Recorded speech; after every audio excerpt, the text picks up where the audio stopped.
Olá, tudo bem com você? Tudo bem com a sua família? Pastor Josué Gonçalves aqui para mais uma live. Desta vez nós vamos estar conversando aqui com um convidado muito especial, falando sobre como o líder deve proteger, a sua saúde emocional. Esse é um assunto tão importante que eu quero que você convide todos os líderes que você conhece. Seu pastor, o líder de célula, de pequeno grupo, os aspirantes a pastor na sua igreja, na sua família.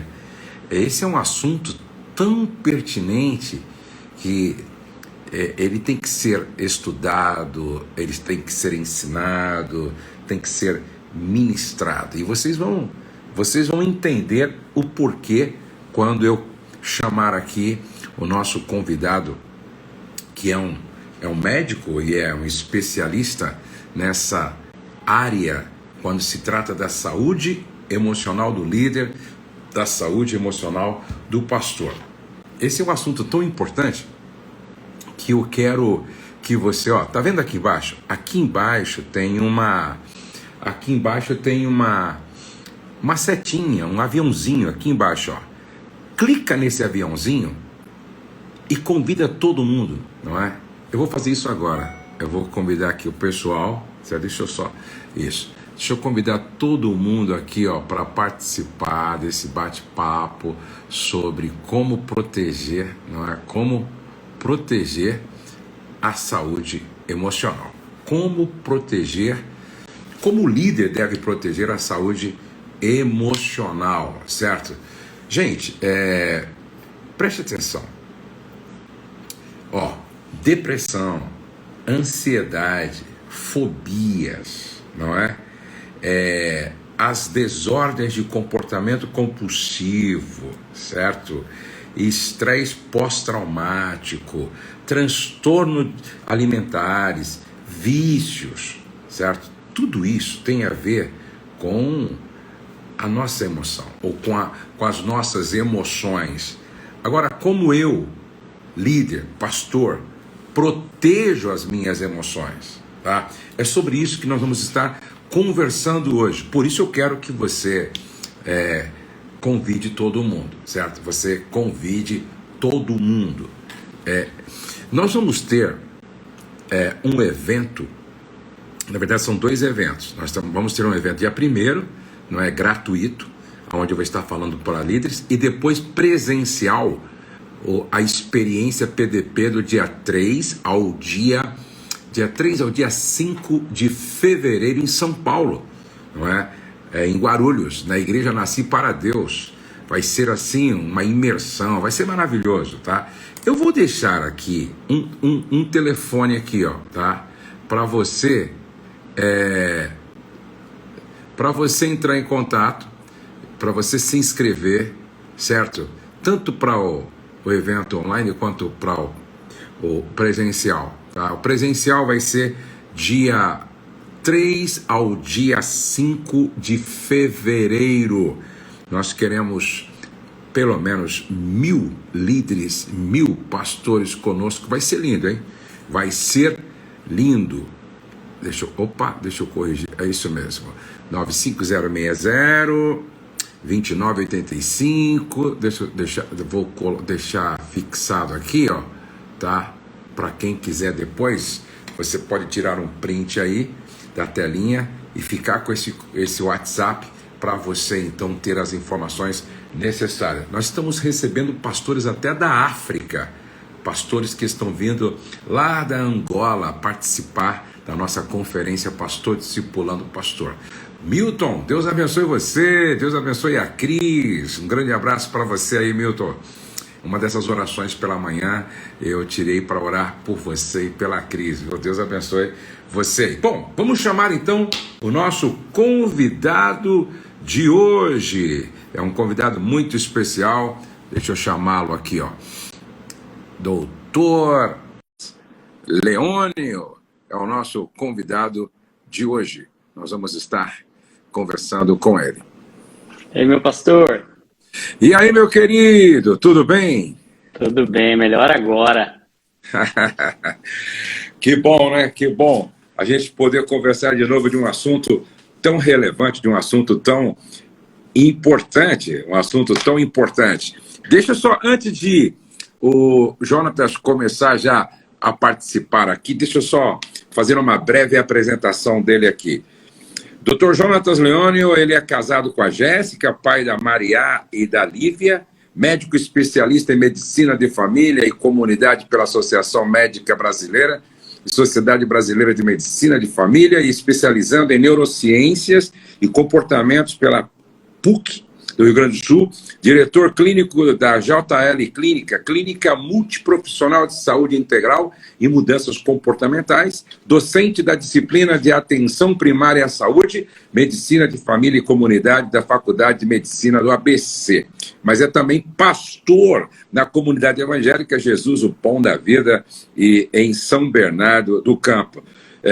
Obrigado por ter aceito o nosso convite mais uma vez aí, Jonatas.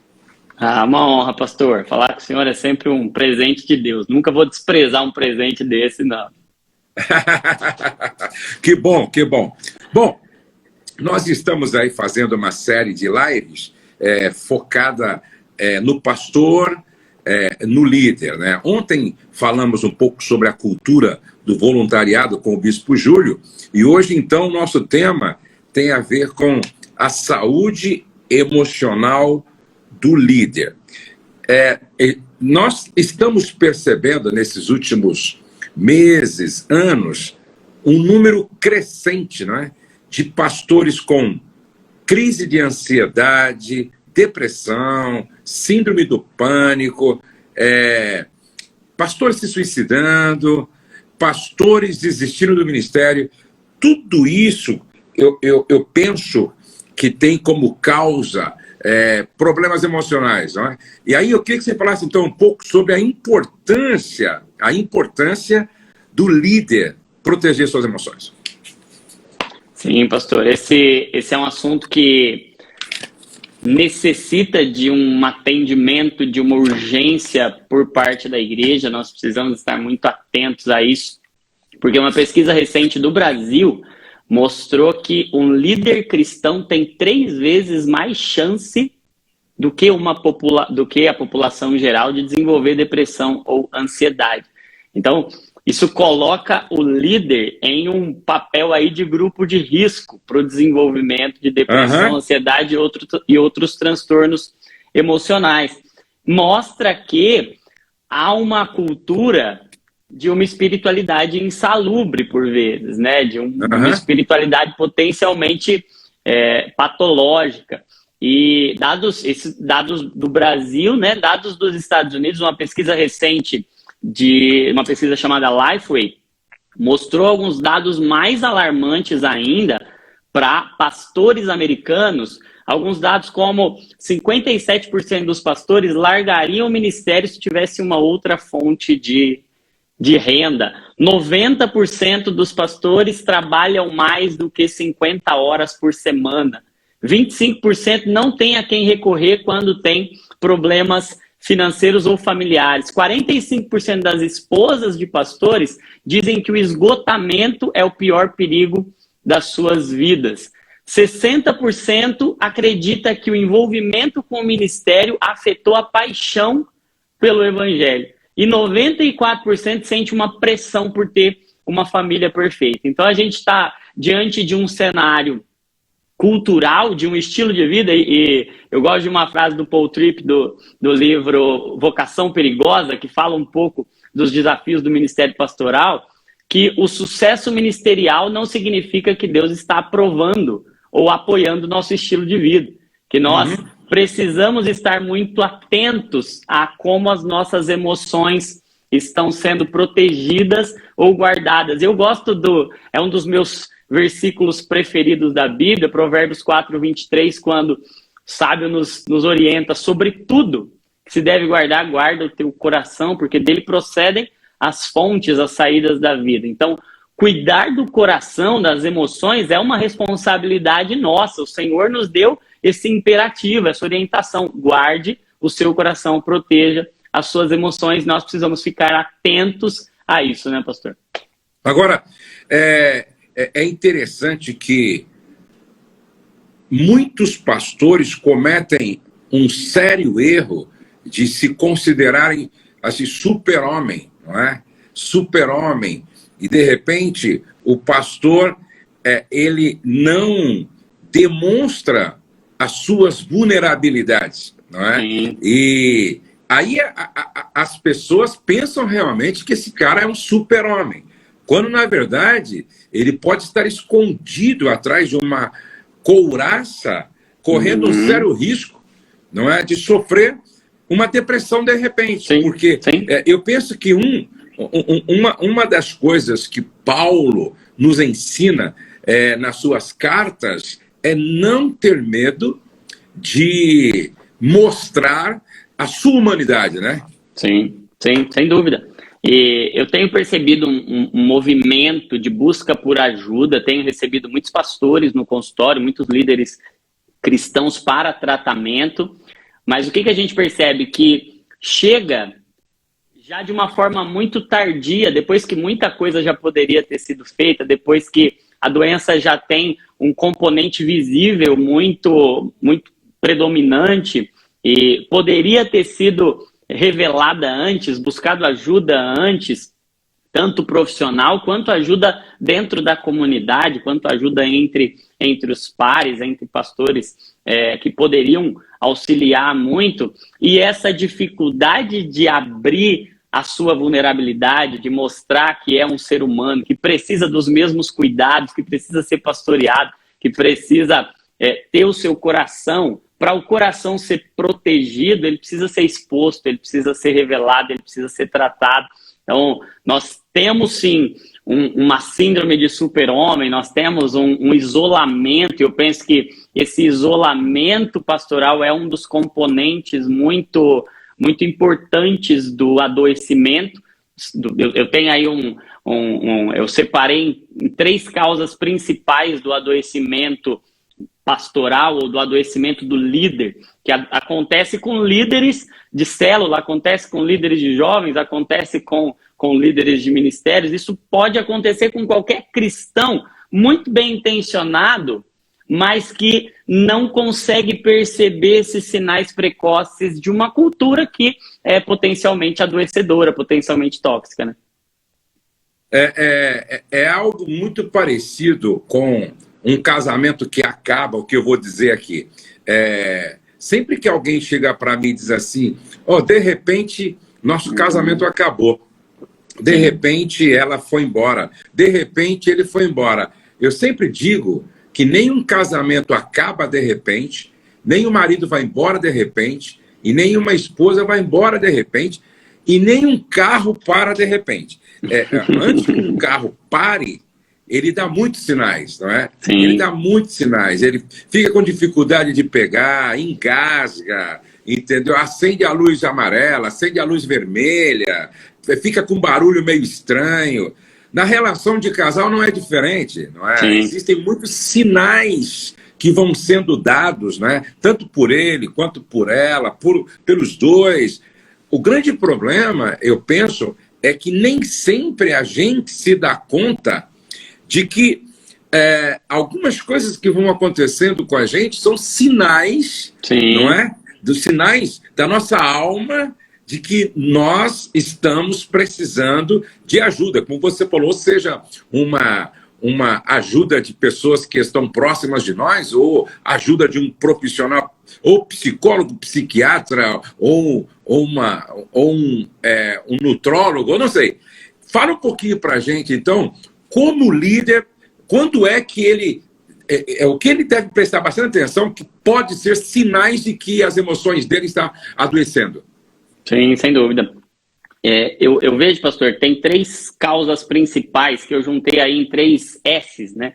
3 S's do adoecimento. São as condições mais associadas ao adoecimento ministerial. E claro que qualquer ser humano, seja ele pastor ou não, seja ele líder ou não, ele está sujeito ao adoecimento emocional. Isso não é uma fraqueza, não é falta de fé, não é demônio. Isso pode acontecer com qualquer ser humano que tem uma mente funcionando dentro de um corpo em uma humanidade caída. Nós estamos sujeitos a adoecer de qualquer parte do nosso corpo, inclusive da nossa mente. Então, é um dos motivos pelos quais a chegada à ajuda é tão tardia, é porque a gente tem ainda uma série de tabus, uma série de receios, como se a saúde emocional, a saúde mental fosse algo que não pode adoecer em um cristão, né? Agora,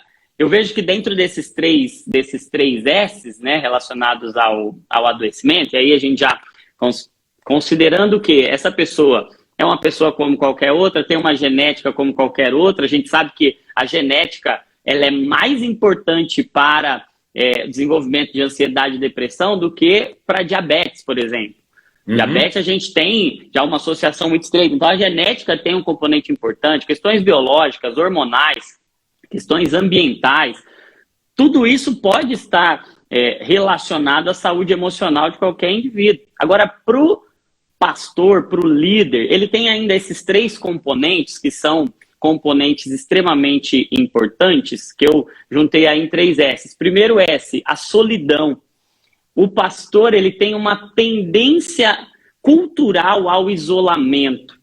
E esse isolamento sempre é patológico. Tem uma coisa que a nossa biologia nos ensina. Você quer ver algo funcionar bem, ele tem que ter conexões.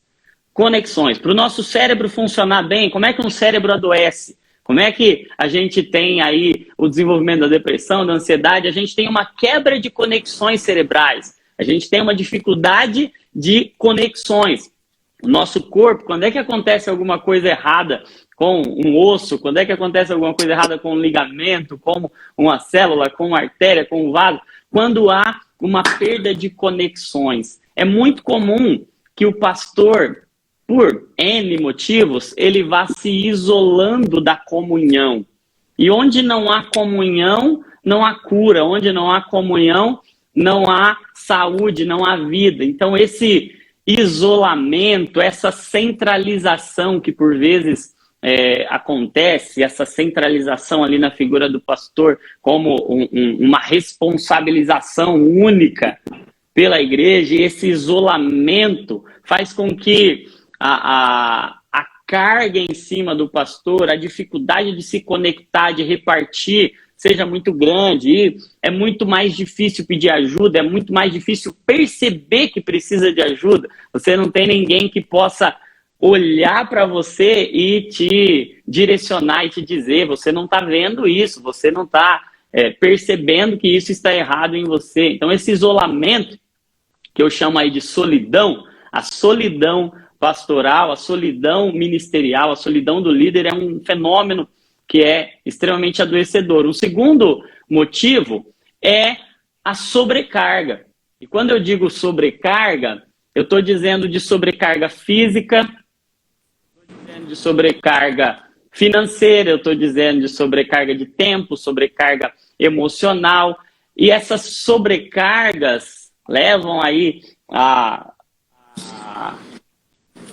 cansaço, levam a uma carga maior do que o líder é capaz de suportar. Isso também vem da solidão, porque toda vez que eu não estou conectado, eu tenho todo o peso em cima de mim. Então, essa sobrecarga faz com que eu esteja muito mais preso em compromissos, no ativismo, com que eu esteja muito mais adoecido emocionalmente, porque eu tenho que lidar com todas as questões, eu estou sobrecarregado. Então, a dificuldade de colocar limites, a dificuldade de reconhecer os seus limites, a dificuldade de ter tempo de descanso, a dificuldade de dormir adequadamente, de fazer uma atividade física, de cuidar da sua alimentação. Eu costumo dizer que o líder cristão, ele tem uma tendência de achar que se espiritualmente está tudo bem, então está tudo bem. E eu gosto do texto de Provérbios 15, 13, que diz que o coração alegre ele transparece no rosto, ele aformoseia o rosto. Mas o coração abatido, ele oprime o espírito. Olha que interessante. Muita opressão espiritual não é por demônio.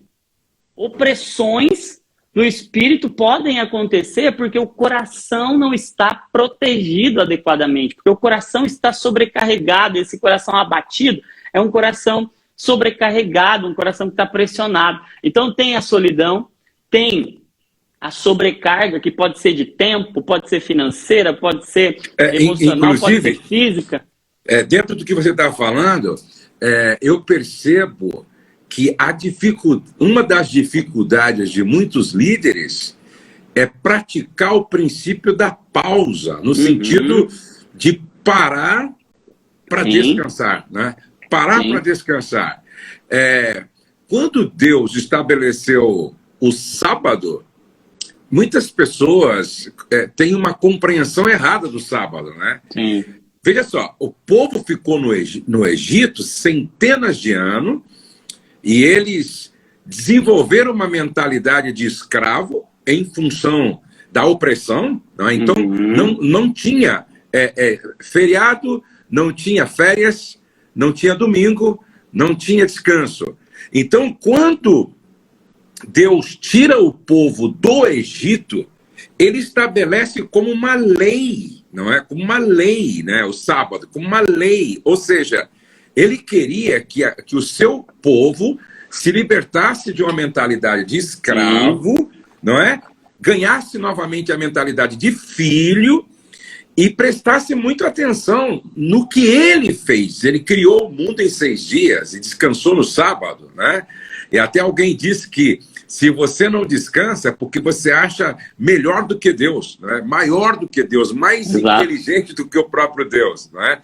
Então, os líderes que estão nos ouvindo aqui precisam entender que é necessário praticar o princípio da pausa. Sim, é o que o doutor Johnny está falando, é a sobrecarga. Isso vai afetando você emocionalmente e, consequentemente, pode levar a crise de ansiedade, síndrome do pânico, depressão e tantas outras coisas, né?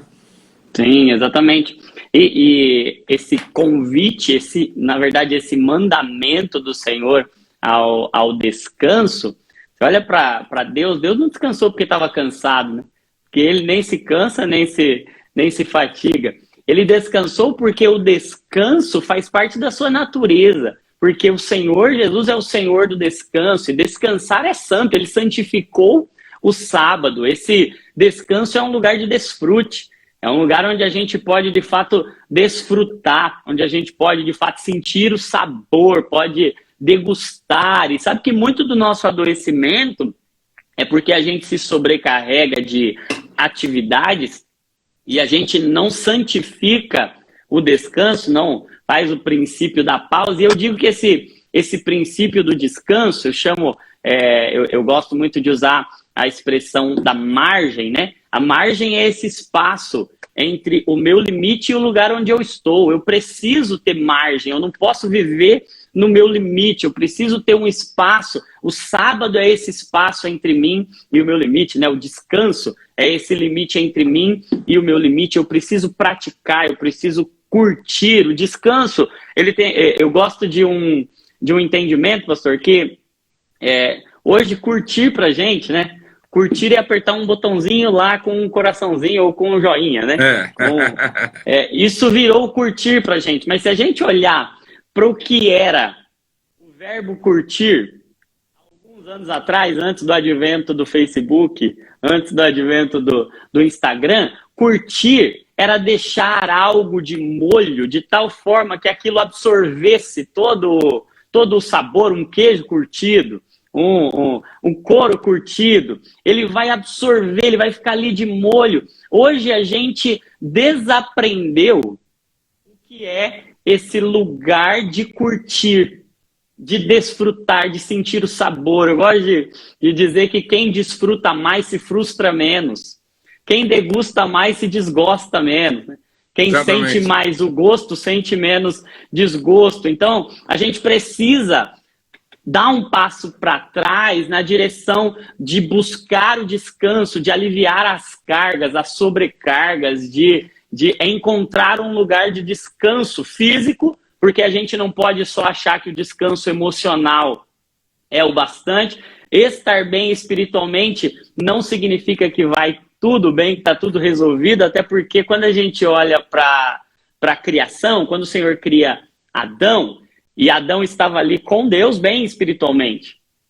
Mas o Senhor olha para ele e diz, ainda está faltando uma coisa, precisa de uma completude emocional. Quando ele dá à mulher e tem essa complementaridade, essa comunhão, essa completude, essa plenitude, aí ele diz, agora sim, está muito bom. E aí é o momento em que essa carga é dividida. Então, a solidão é um causador de adoecimento, as sobrecargas das mais diversas naturezas são uma causa de adoecimento. E o terceiro S, esse eu penso que é o que a gente mais tem a evoluir, é os sentimentos mal gerenciados ou mal administrados.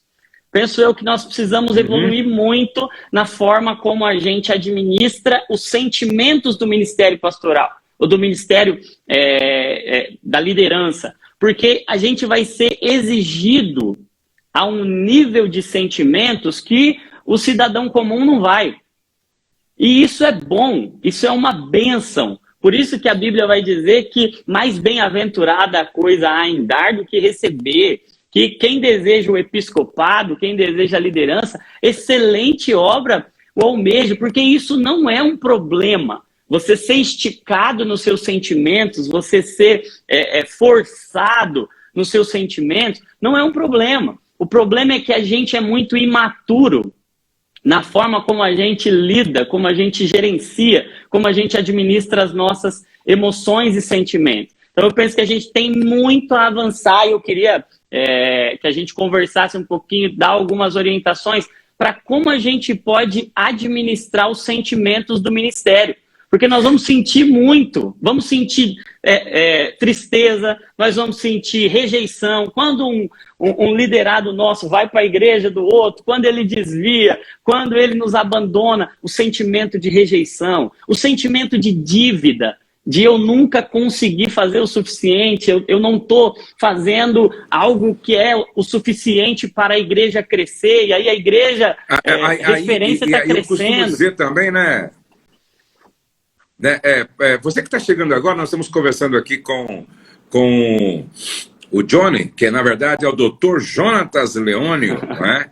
Ele é médico e ele é um especialista nessa área, quando se trata não só do corpo físico, no sentido mais amplo, mas ele está se especializando agora em neurociência e trabalhando muito também esse lado das emoções.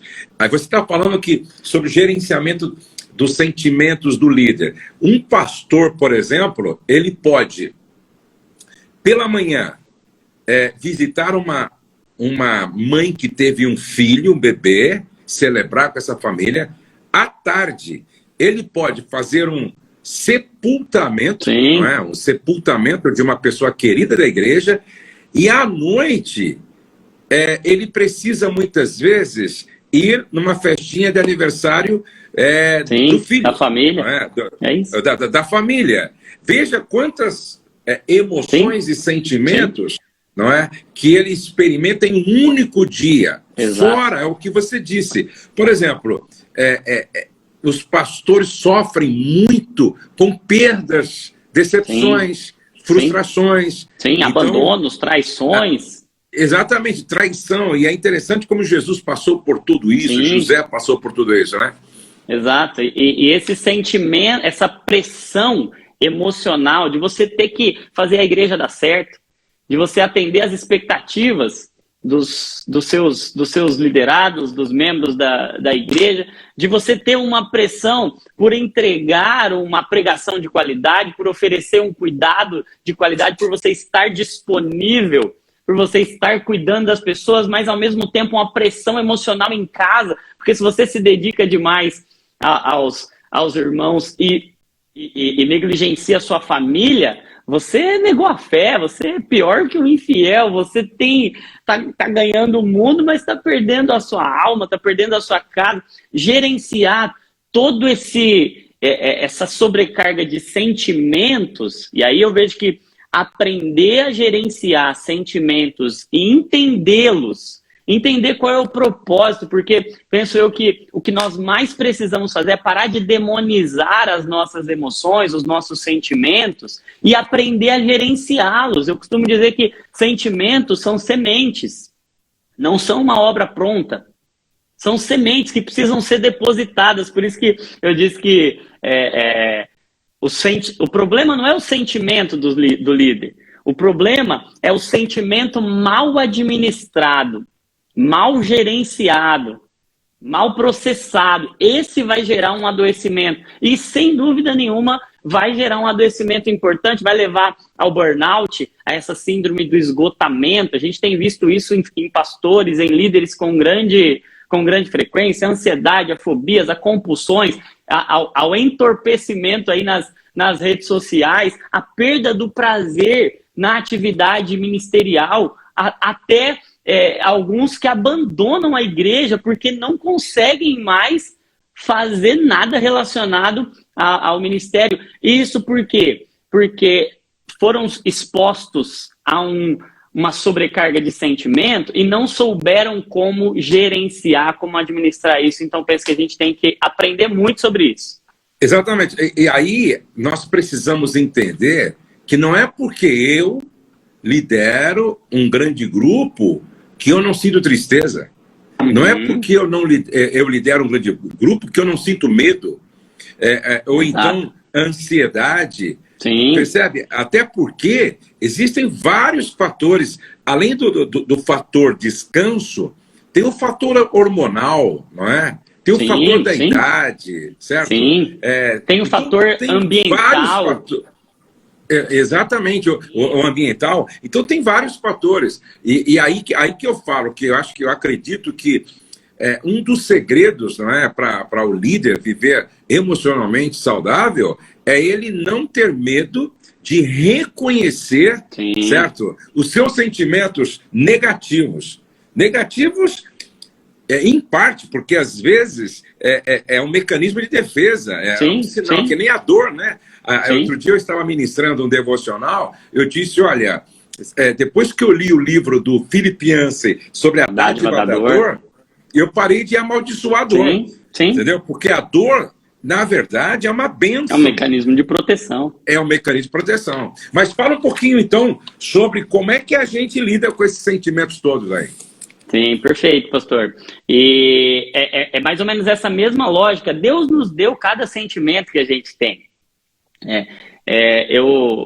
Eu até estava dizendo para o senhor, quando a gente conversou numa outra ocasião, que existe uma diferença entre emoção e sentimento. E queria explicar essa diferença, porque tanto emoções como sentimentos são fenômenos naturais que Deus nos deu. Nós precisamos aprender o que Deus quer, qual é o propósito de cada sentimento. Sentimento é uma matéria-prima, sentimento é uma obra inacabada, é uma semente que, quando bem administrada, quando bem semeada, vai produzir um fruto excelente, vai produzir um fruto glorioso. O que a gente precisa fazer, então? Eu quero compartilhar algumas técnicas de gestão de sentimento que podem ajudar muito, tanto gestão de sentimento como gestão de pensamento.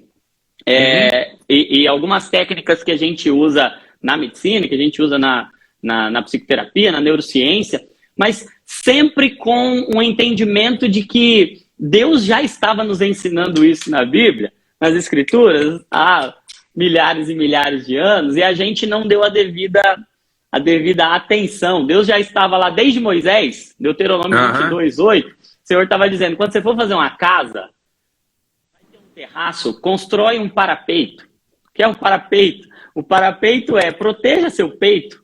Se você não proteger seu peito, se não proteger seu coração ali, você vai cair. Provérbios é um manual de inteligência emocional, é um manual de como você pode gerenciar as suas emoções. E aí eu estava falando que existe uma diferença entre emoção e sentimento. A gente tem 5 emoções básicas. O que são essas emoções? Emoção é um fenômeno que não é racional. Emoção eu não construo. Emoção é um instinto. Emoção é um reflexo. É igual quando eu bato aí no tendão patelar no joelho, é um reflexo você chutar. Você não chuta porque você está com raiva de ninguém, é um reflexo.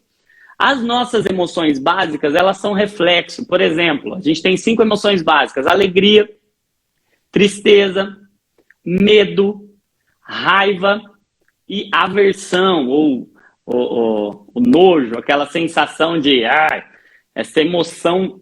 Você percebe que dessas 5 emoções básicas, 4 são consideradas por nós como negativas. Só a alegria é uma emoção considerada por nós como positiva. Por quê? Porque são justamente essas emoções negativas as que mais nos mobilizam. Sabe o que quer dizer emoção, pastor? A palavra emoção, no latim, é a palavra emovere. Em inglês fica até mais fácil da gente entender, que é o emotion.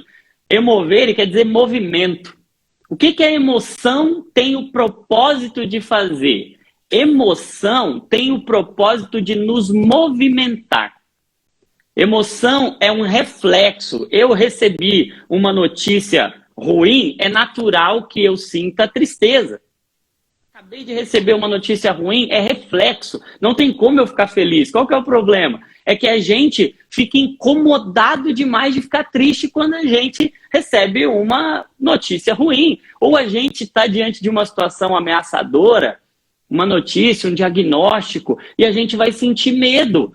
E, poxa vida, então eu não tenho fé porque quem tem fé não tem dúvida, eu estou duvidando, não, então eu não tenho fé. Mas o perfeito amor lança fora o medo, só que só lança fora aquilo que está dentro. Para eu poder lançar fora, primeiro ele tem que ter entrado. Então o medo é natural que eu o sinta como uma reação. A tristeza, a raiva, poxa vida, eu bati o dedinho na quina. Você não vai sentir raiva? Você vai sentir raiva. É uma reação. Agora, o que é o sentimento? Diferente da emoção. Então, eu tenho essas 5 emoções básicas. O que é o sentimento? O sentimento já é uma leitura que a minha razão, que o meu cérebro... Então, emoção não envolve cérebro. Não envolve córtex. Envolve estruturas do mesoencéfalo, sistema límbico. É a amígdala. É um fenômeno que não tem raciocínio. É automático, é uma reação. Já o sentimento é uma construção que eu faço a partir da minha razão e eu leio as minhas emoções a partir dessa minha razão. Então, é mais ou menos como uma leitura da emoção. Por exemplo, eu estou feliz. Então, qual é o sentimento? O sentimento é o meu intelecto olhando para aquela emoção e chegando em uma conclusão. Então, por exemplo, a gratidão. A gratidão não é uma emoção. A gratidão é um sentimento. Por quê? Eu peguei um conhecimento racional e eu interpretei as minhas emoções a partir daquele pensamento, daquela razão, da consciência, do meu córtex cerebral. O que é o descontentamento? O descontentamento é um sentimento. A tristeza não é um sentimento. A tristeza é uma emoção. Eu sinto a tristeza. Agora, quando aquela tristeza é lida pela minha capacidade cognitiva e interpretada de forma negativa, aquilo pode gerar um descontentamento, um sentimento de descontentamento. Então, a emoção, ela serve para me movimentar. Eu costumo dizer que dá para a gente comparar a emoção com um motor. Ela é um excelente motor e um péssimo motorista. Se a gente deixar ela nos governar, ela vai fazer a gente ser totalmente vulnerável e destruído. Agora, se ela é usada por nós, racionalmente, gerar um sentimento agradável ao Senhor, para a gente gerenciar esse sentimento e construir a partir de pensamentos, de crença. Então funciona assim: eu tenho uma crença, eu tenho uma fé, eu tenho valores, eu tenho princípios, eu tenho aquilo que eu acredito. Isso está no meu córtex, isso está na razão, isso é o que eu penso. Eu vou agora usar isso para interpretar minhas emoções. E isso vai gerar os meus sentimentos. Agora, o que eu vou fazer com sentimentos ruins?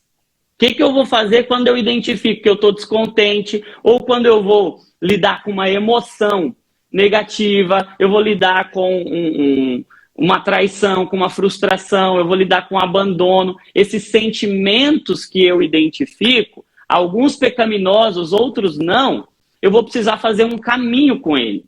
E aí eu quero mostrar 4 passos para a gente gerenciar esses sentimentos e depois, se der tempo, mais 4 passos para a gente gerenciar pensamentos que vêm na nossa mente, para a gente aprender a fazer essa boa administração, né? Então, para a gente entender e ficar bem claro para todos nós, então você não tem controle das emoções. Você tem uma leitura delas. Você não pode, tipo assim, evitar uma emoção. Né? Você não pode evitar uma emoção. Né? A emoção é como uma onda. Ela vem, você reconhece, você tem um sensor que reconhece o estímulo. Então eu reconheci o estímulo. É uma coisa boa. Reconheço aquele estímulo vai desencadear uma onda, vai liberar hormônio, vai liberar neurotransmissor e vai vir para o meu corpo. Agora, eu não consigo evitar uma emoção, mas eu consigo orientar os meus sentimentos. Exatamente, pastor. Exatamente isso. Eu consigo ler a minha emoção a partir do meu sentimento, que é construído a partir da minha fé, que é construído a partir daquilo que eu acredito. Por isso que, então, a gente tem que... a gente pensa, o pensamento orienta o sentimento, porque a gente interpretou certo a emoção, orientou o sentimento, e aí, consequentemente, a gente orienta o comportamento, né? Exatamente. O sentimento vai ser essa junção do pensamento com a emoção. O pensamento vai orientar o sentimento, que é essa leitura. O sentimento vai orientar o comportamento, são as nossas atitudes. Porém, o que acontece? Hoje mesmo eu falava isso com um paciente, inclusive um líder cristão, que a gente vai procurar ajuda quando o nosso comportamento é afetado. Então, quando eu comecei a ser agressivo, quando eu comecei a reagir mal, quando eu comecei a ser impaciente, quando eu comecei a ser intolerante, quando eu comecei a manifestar comportamentos que não são agradáveis, é a hora que eu costumo procurar ajuda. E, ok, é uma bênção, mas aí a gente tem que fazer o caminho de volta. Esse comportamento, ele está sendo governado, ele está sendo modulado por um sentimento. Mas vamos puxar um pouquinho mais o fio. O que tem nas crenças? Quais são as crenças que modularam ou que interpretaram? Qual é a verdade? O que você acreditou que fez com que esse sentimento fosse desse jeito? Então, é nisso que a gente precisa avançar muito, nessa gestão, que é um mandamento bíblico. Tudo que se deve guardar, guarda o teu coração. E quando a gente olha, isso é Provérbios, é Salomão. Paulo, Filipenses capítulo 4, ele vai dizer, olha, não andem inquietos, não estejam inquietos por coisa alguma, antes sejam em tudo conhecidas diante de Deus as vossas petições, com súplicas e ações de graça, e a paz de Deus que excede todo entendimento, guardará os vossos pensamentos e sentimentos em Cristo Jesus. Esse guardar o coração é uma responsabilidade nossa a partir de comportamentos e de uma boa gestão dos pensamentos e sentimentos, né? Por isso que é muito importante, né? Porque se os pensamentos orientam o sentimento a partir da interpretação da emoção, aí a pergunta que fica, então, o que orienta o pensamento?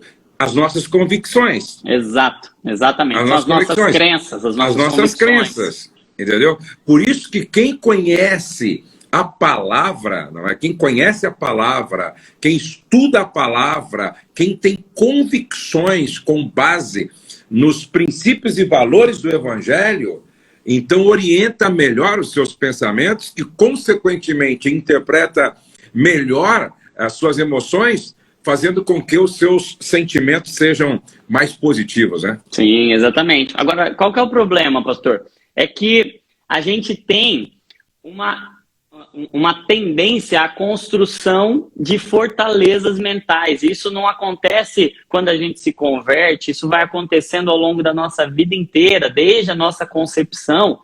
A gente vai construindo. Como é que funciona a nossa mente? A gente tem uma crença. Uhum. Essa crença aconteceu. Foi necessariamente uma mentira? Não, pode ter sido uma verdade, uma meia-verdade. A gente pode crer, por exemplo, vamos usar um exemplo bem comum, né? A pessoa que cresce uma criança que cresce num lar disfuncional, onde pai e mãe não se entendem bem, quem sabe até tem agressão. E aí, vamos imaginar que é uma menina, aquela criança, ela começa a olhar para aquela relação e ela crê no seguinte: casamento é um problema, os homens são agressivos, eu preciso me proteger porque os homens são maus. Essa crença não foi construída lá quando ela aceitou Jesus e ela se rebelou contra a vontade de Deus. Não, foi uma crença involuntária a partir de uma conclusão. O que é essa crença? São conclusões. A partir da minha percepção de realidade, eu olho para aquilo. Por exemplo, uma criança na infância, na escola, ela começa a sofrer bullying, ela começa a ser, de alguma forma, zombada ali com a sua aparência física, ela crê que ela não tem valor. E a gente tem 3 necessidades fundamentais da nossa psique. A gente precisa se sentir aceito, a gente precisa se sentir valorizado e a gente precisa se sentir protegido. Essas três necessidades humanas, quando uma delas é afetada por uma crença central que compromete, por exemplo, eu não me sinto seguro, eu não me sinto protegido, eu tenho agora, ó o caminho, eu creio nisso, cria conexões na minha mente e aquelas conexões crescem e se tornam grandes estruturas mentais, que é o que Paulo vai dizer lá em 2 Coríntios capítulo 10, que nós temos algumas fortalezas. As armas da nossa milícia não são carnais, mas poderosas em Deus para a destruição de fortalezas. E aí a gente acha que, não, eu fui lá na igreja, ouvi uma palavra, pregou, pronto, as minhas fortalezas todas foram derrubadas. E não, é um processo, essa fortaleza, quando a gente olha lá pro original da palavra, essas fortalezas eram prisões, eram penitenciárias, né? E tem esse nome porque eram extremamente fortes. E aí o que Paulo vai dizer? A gente conhece a Fortaleza Antônia, né? Essas fortalezas que ocupam a nossa mente são construções extremamente sólidas, fortalecidas, são conexões muito ricas, com muito neurônio, com muito neurotransmissor, com muito vaso sanguíneo. E quando a gente cresce, gera uma fortaleza, agora a gente precisa identificar essas fortalezas, mas quando a gente vai destruir através das armas espirituais, não adianta a gente achar que vai cair tudo de uma vez ali e que está resolvido o problema. A gente vai... Olha o que Paulo diz. As armas da nossa milícia não são carnais, mas são poderosas em Deus para a destruição de fortalezas. Essas fortalezas, as armas espirituais vão destruir, porém, a gente vai precisar contradizer, argumentar contra os sofismas e pegar os pensamentos e levar cativos a Cristo. Isso é um processo. Essa fortaleza não vai cair de um dia para o outro. Tem um processo de gestão, de levar cada pensamento cativo a Cristo para ser ressignificado, né? Por isso que é muito poderoso a leitura sistemática, constante, disciplinada da Bíblia, não é? Porque ela é a arma poderosa. Né? A Bíblia é a verdade absoluta que vai desfazendo essas mentiras. Eu sempre digo que essas fortalezas que foram levantadas a partir de crenças, não é? Absorvidas, assimiladas lá na infância, como você falou, lá na infância, são mentiras que foram plantadas na mente, não é? E que se tornaram verdades. Se tornaram verdades. E, às vezes, até inconscientemente, as pessoas acreditam. Até eu uso quando eu falo de crenças limitantes, eu uso um exemplo, quando os nossos pais e avós diziam, olha, você não pode tomar leite e chupar manga, né, porque isso vai te fazer mal e pode até levar à morte, não é? Chupar leite, chupar manga e tomar leite, quando na verdade era uma maneira que os senhores dos escravos usavam para que os escravos ou chupassem manga ou tomassem leite, não é? E aí isso ficou como uma crença. E aí tem pessoas que acreditam e até hoje, de repente, não misturam as duas coisas. Quando, na verdade, tem sorvete, tem doce, tem... Certo? Então, lá atrás, foi colocada uma mentira que se tornou uma verdade. E aí é uma fortaleza que precisa cair, porque isso está impregnado, está enraizado. Exato. Só que aí qual que é o problema, pastor? É que a gente não consegue acessar esses lugares. São crenças tão profundas, a gente chama de crenças centrais, elas estão em uma região tão central, tão inacessível, por vezes inconsciente, a gente não consegue acessar, não consegue elaborar isso, dizer, não, eu creio nisso, eu creio assim, é difícil você fazer essa interpretação dessa crença. Então, como é que vai ser o caminho? A forma mais acessível de alcançar essas crenças, por isso que eu disse que a liderança é um privilégio, é um presente, é uma bênção, porque os sentimentos vão ser uma forma poderosa de identificar essas crenças. Então, quando a gente se sente rejeitado ali a gente vai treinando, é como uma musculação, que a gente, poxa vida, fui rejeitado ali no ministério, me abandonaram, me caluniaram. Por isso que Jesus vai dizer, bem-aventurados sois vós, porque esse treino, você vai acessando ali, mas peraí, por que eu me senti assim? É porque eu ainda não consegui transformar, renovar a minha mente. Eu ainda tenho uma fortaleza ali, uma crença, que me faz me preocupar muito com a opinião dos outros, que me faz me preocupar muito com a aceitação. E aí eu olho, e lembra que eu falei das 3 necessidades fundamentais? A aceitação. Eu tenho aceitação plena pela graça em Cristo Jesus. Quando eu pego essa mentira, eu preciso ser aceito por mais alguém, e comparo, e coloco ali, confronto essa mentira com a verdade, nada é mais poderoso para descredibilizar a mentira do que a verdade. Então eu agora consigo ter um acesso maior às minhas crenças centrais, que estão lá debaixo de um monte de camadas.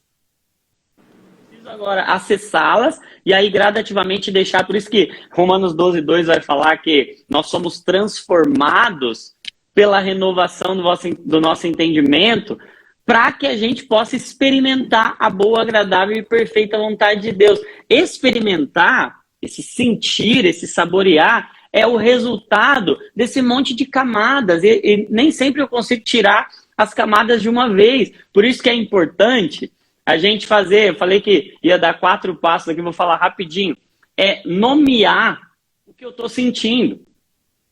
Eu vou chamar essa técnica de NASA.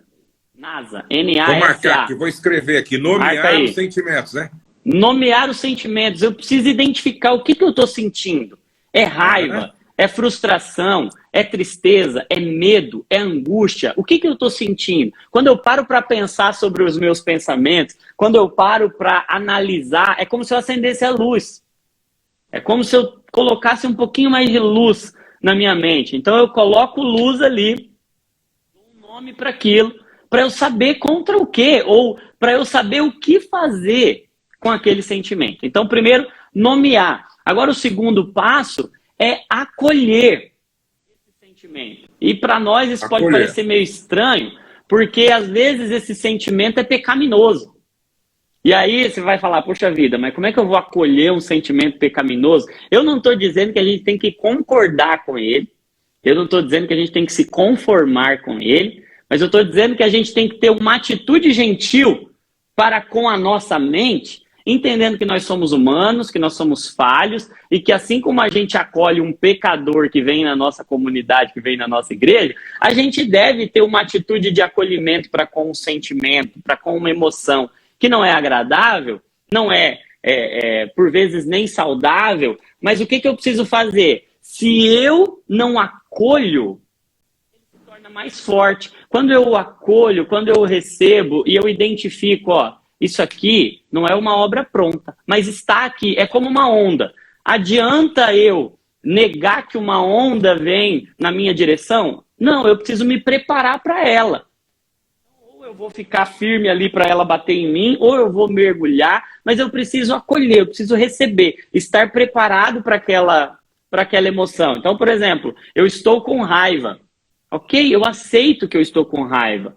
Eu entendo, ok, tá tudo bem. Eu sinto mesmo raiva. Eu sou um ser humano. Então, é um reconhecimento. Se a primeira é uma identificação, a segunda é uma aceitação de que, ok, isso pode acontecer comigo. Eu sou humano. Aceitar essa vulnerabilidade.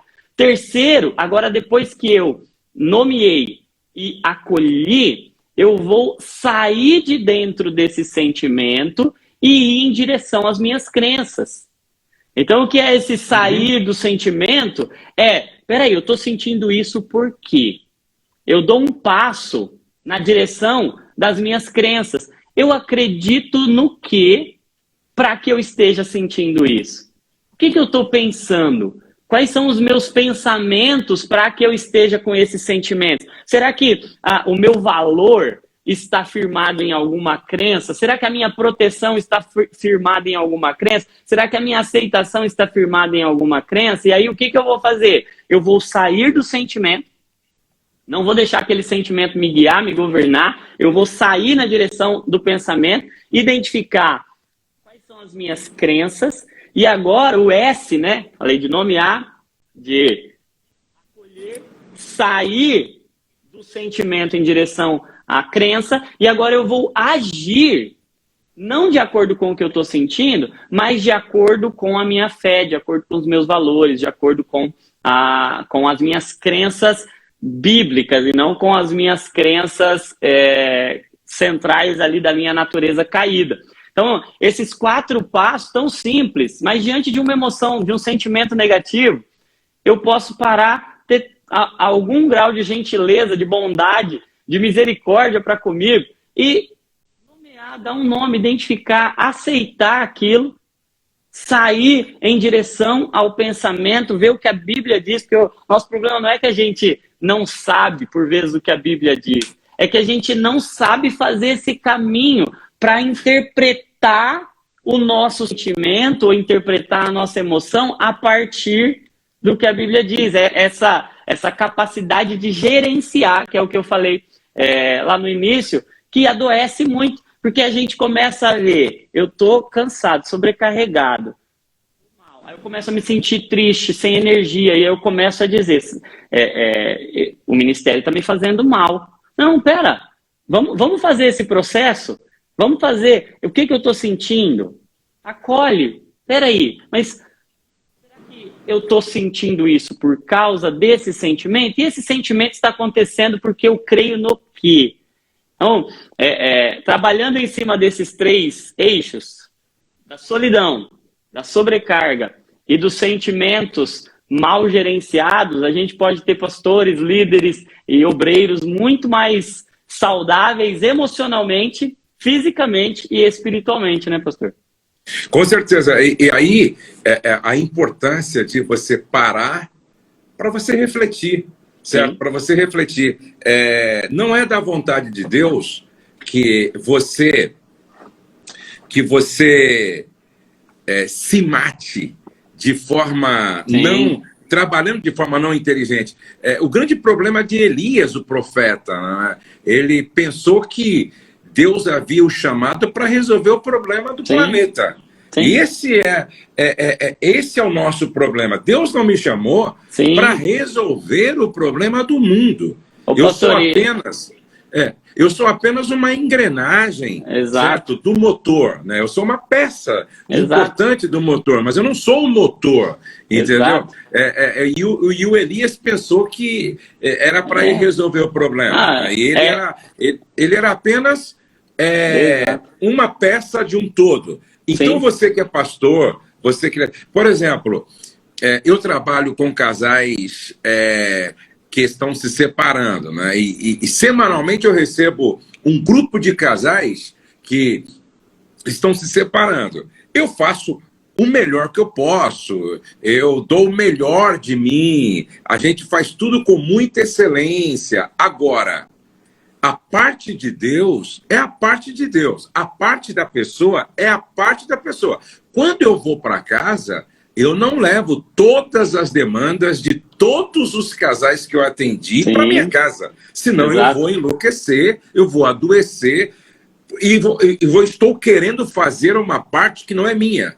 É uma parte de Deus, certo? Existe aquela parte que é Deus quem vai fazer, não eu. E a pessoa também tem que fazer. Agora, tem pastores que não têm esse filtro, eles não sabem lidar de forma correta, às vezes, com as demandas dos outros. E ele começa, então, a assumir, é o que você falou, essa sobrecarga é a dificuldade, muitas vezes, de dizer não. Sim. Não é? Dizer não. Não para si mesmo, não é? Não para a sua forma errada, às vezes, de agir diante de situações. E a gente tem que ter um filtro. A gente tem que saber lidar também com as emoções dos outros. Sim. Senão você vai... Outro dia eu até disse para... acho que eu estava dando até uma palestra, uma aula. Eu disse, toma cuidado com aquelas pessoas que querem fazer do seu ouvido uma lata de lixo. Certo?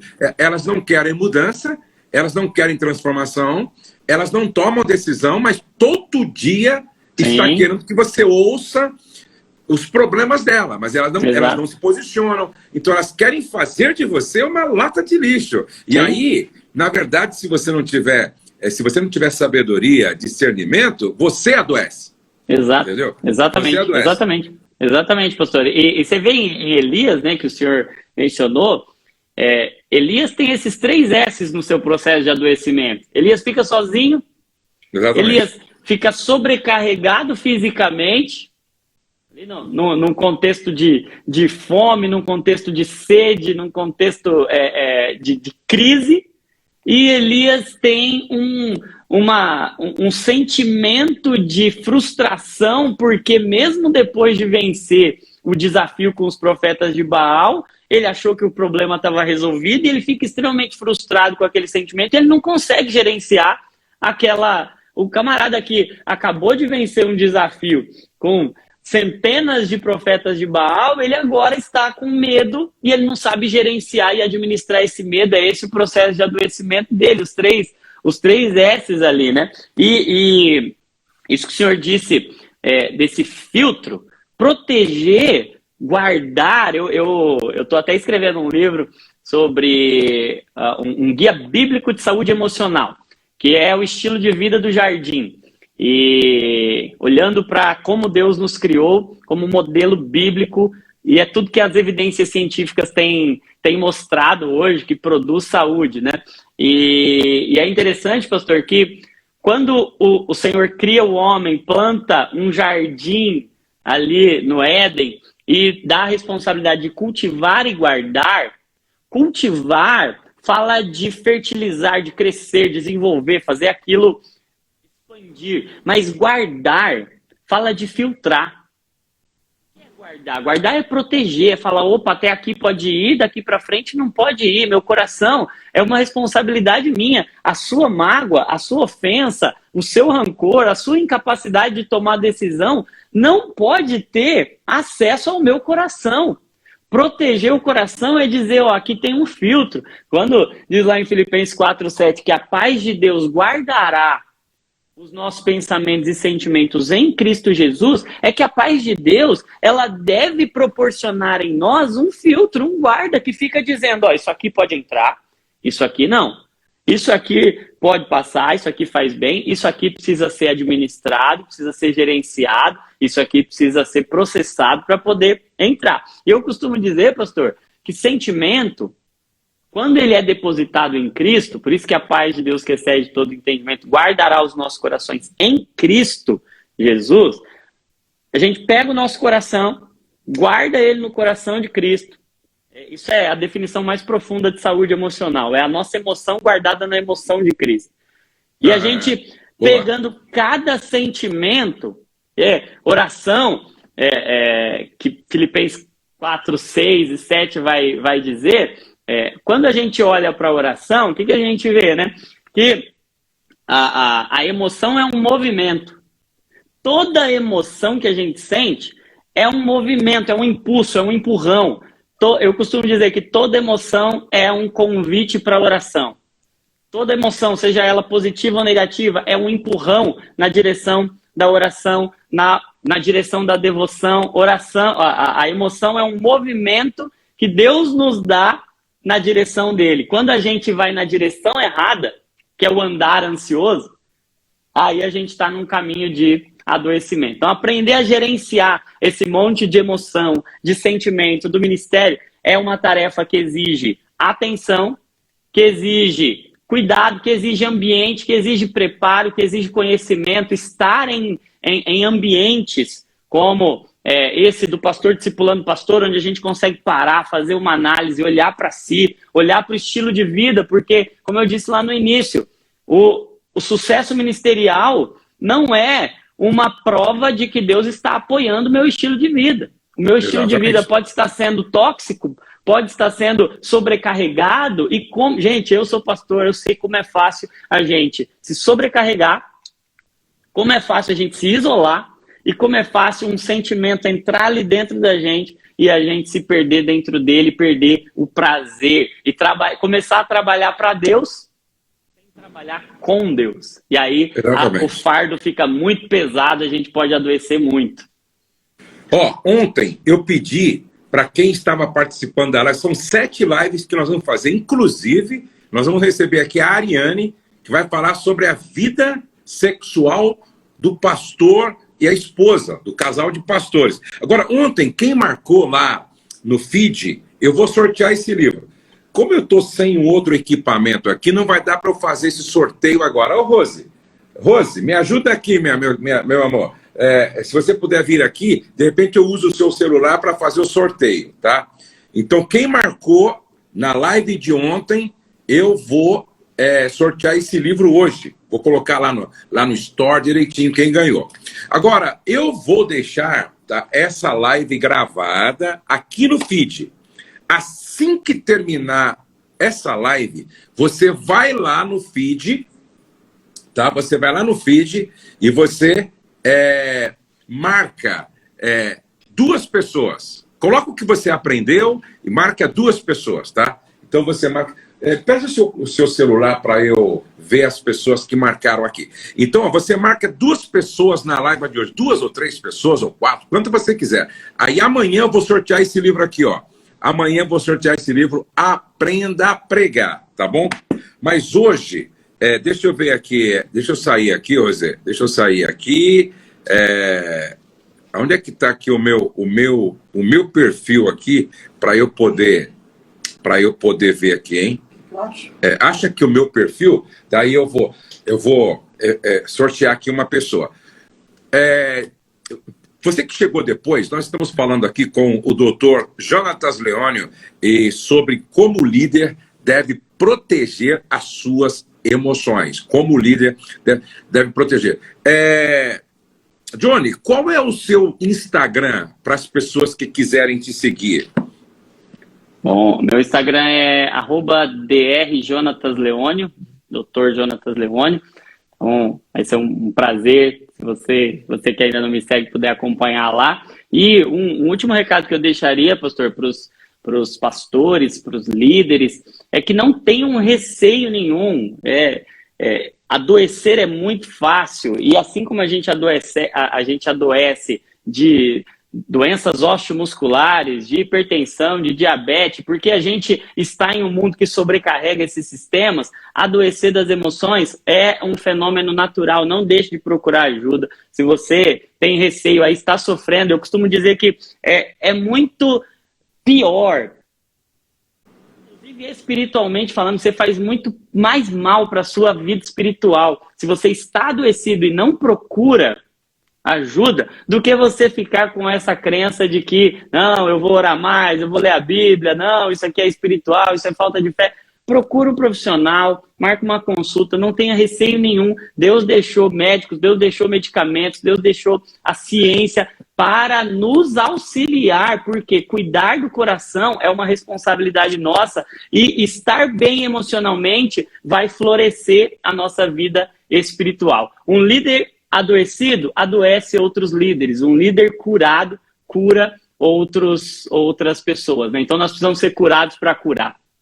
Você falou de um livro logo no início, daqui a pouco nós vamos dar o nome desse livro.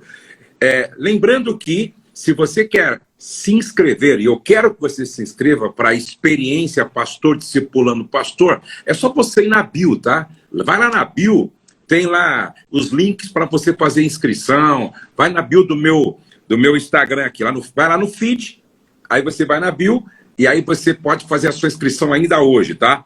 Mas antes que o Dr. Jonatas fala sobre o livro que ele citou no início, deixa eu sortear aqui, eu vou sortear quem...